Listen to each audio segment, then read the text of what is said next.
Hello everyone, I'm Rebecca Keppel. Today I'm going to be sharing some new dies and stamps from Spellbinders to make some quick and easy floral cards. In my last Spellbinders floral card video, I shared how to use alcohol markers or ink blending on the die cuts to create the flowers.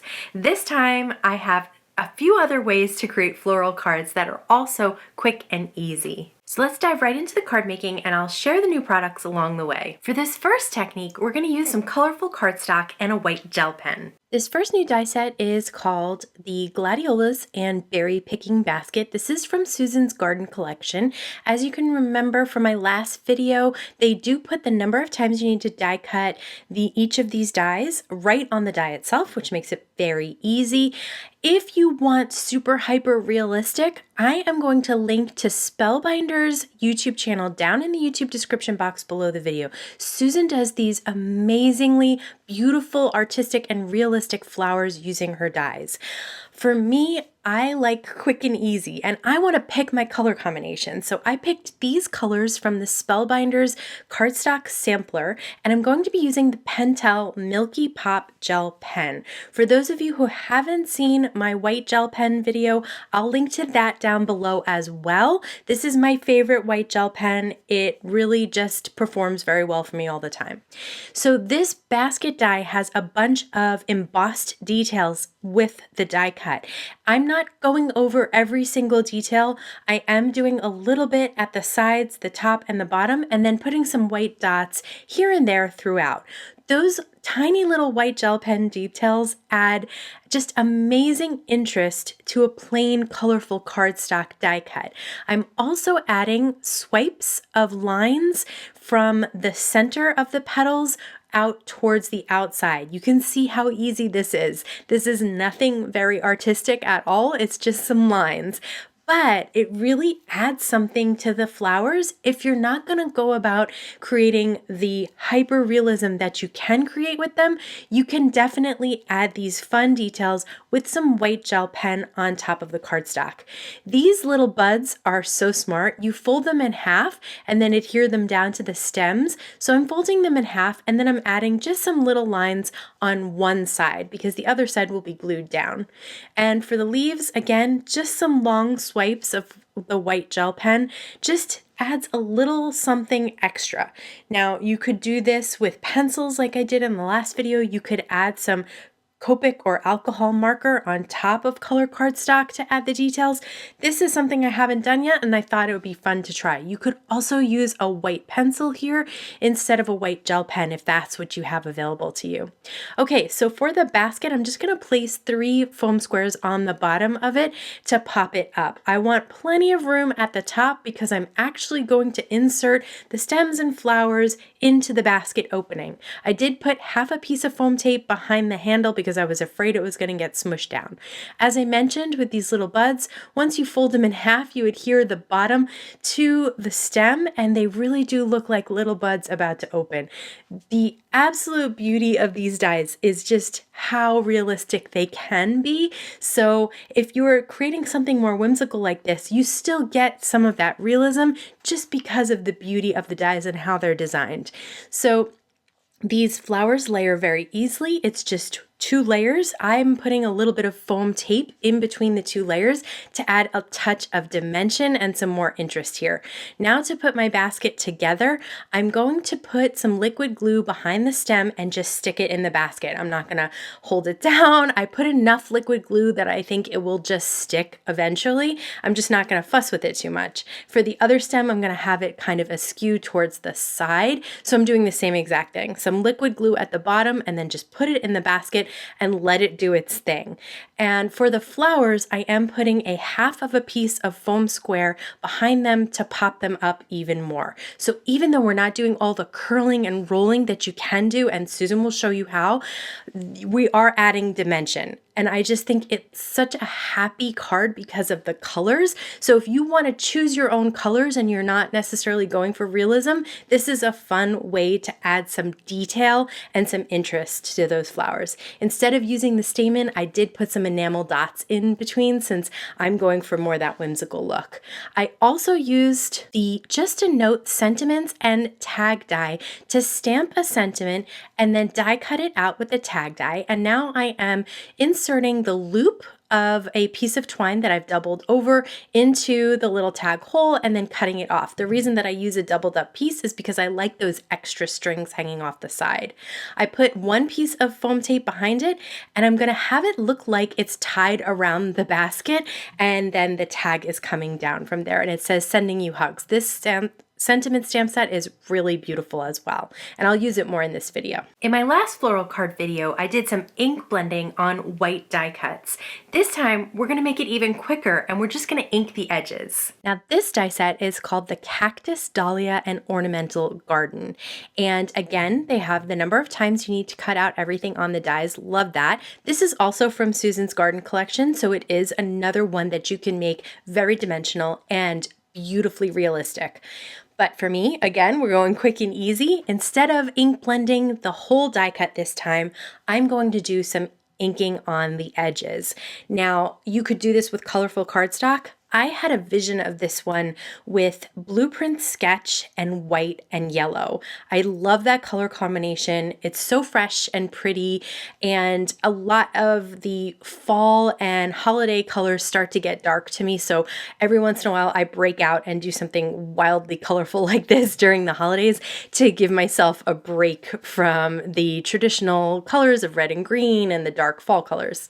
Okay, I did put a little bit of ink on the design on the front because I felt like it was getting lost, especially in the video, but in real life you can see it and that inking helps it to stand out. But for the flowers and everything else, I really am just inking on the edge. This will save you a little bit more time than inking the entire die cut.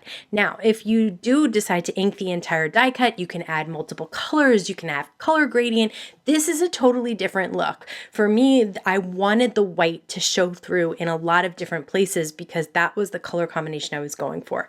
I did add some mowed lawn to the leaves, the edges of the leaves, because I wanted them to definitely be a green color. I did the same thing with this flower pot here. I did put 3 foam squares more towards the bottom than the top because it has a wide opening and I wanted to be able to use that to tuck things inside. For the flowers, I just layered them up with a little bit of Ultra Bond in between each layer.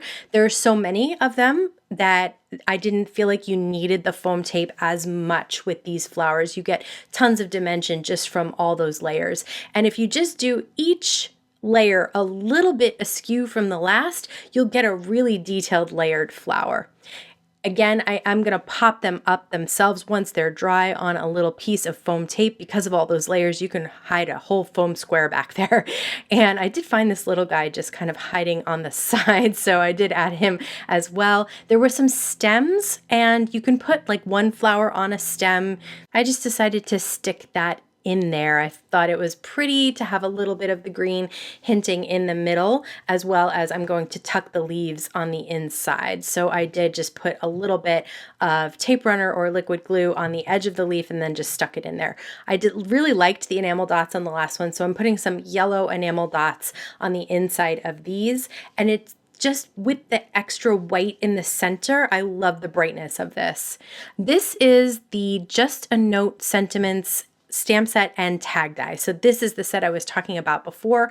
I'm going to stamp Get Well Soon. Love that script font. It's so delicate and pretty.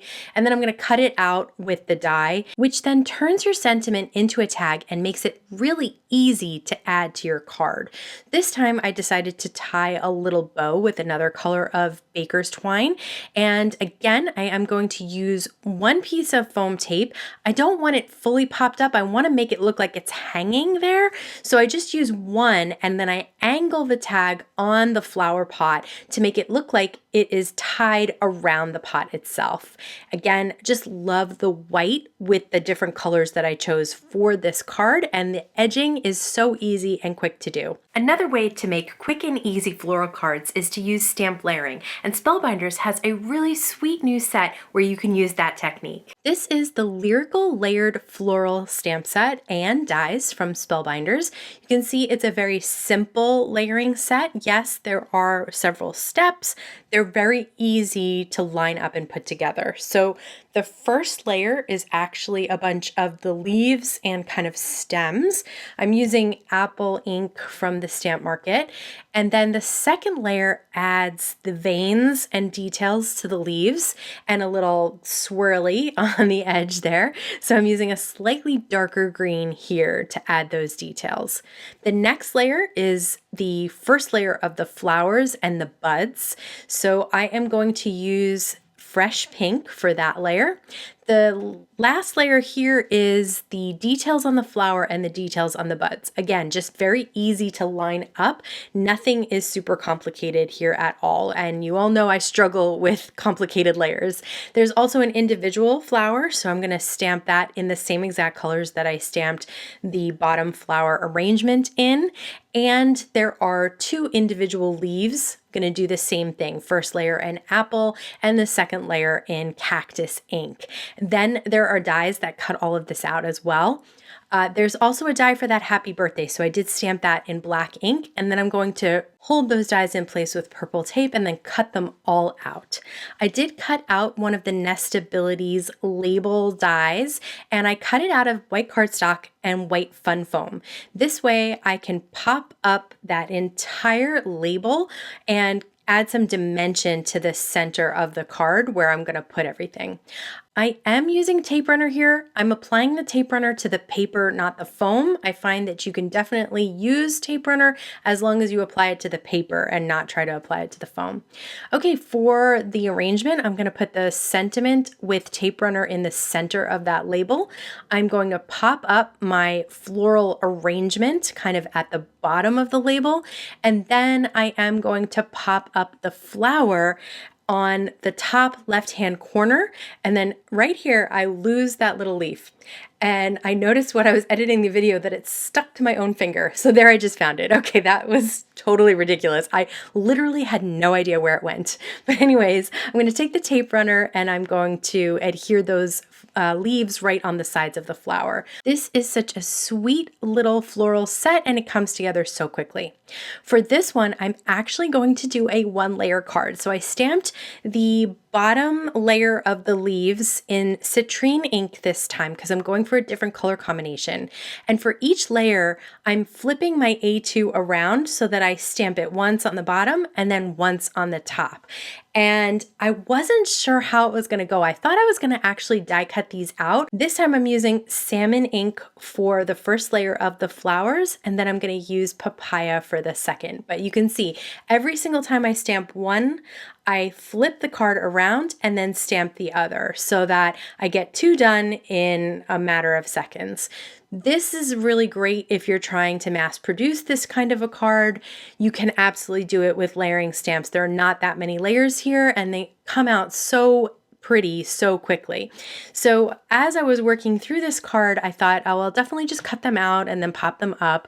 But once I had it here, I was like, I just like this as it is. I'm just going to go for the rest of the card and make it a one layer card. There's a really pretty sentiment on the sentiment stamp set that I've been using that is large enough that I thought it would fit perfectly in between these two floral arrangements. And so I'm going to stamp that in black ink right in the center there. And it says, always make room for more beauty in your life, which I think is such a sweet, different type of sentiment and such a nice thing to send to a friend or a family member. I had a little bit that I missed there on the center line, but that's it. Super quick and easy with this set and just such a pretty little floral set to use. So which technique or set was your favorite from today? Let me know in the comments below. If you haven't seen my last Spellbinders floral cards video, you can check it out over here. As always, I want to thank you so much for spending time with me today. Please stay safe, stay healthy, and I'll see you again soon. You remember you were there. See, it like makes this weird noise when I like lean I lean in to see you. Maybe I should just sit still. That'd be nice.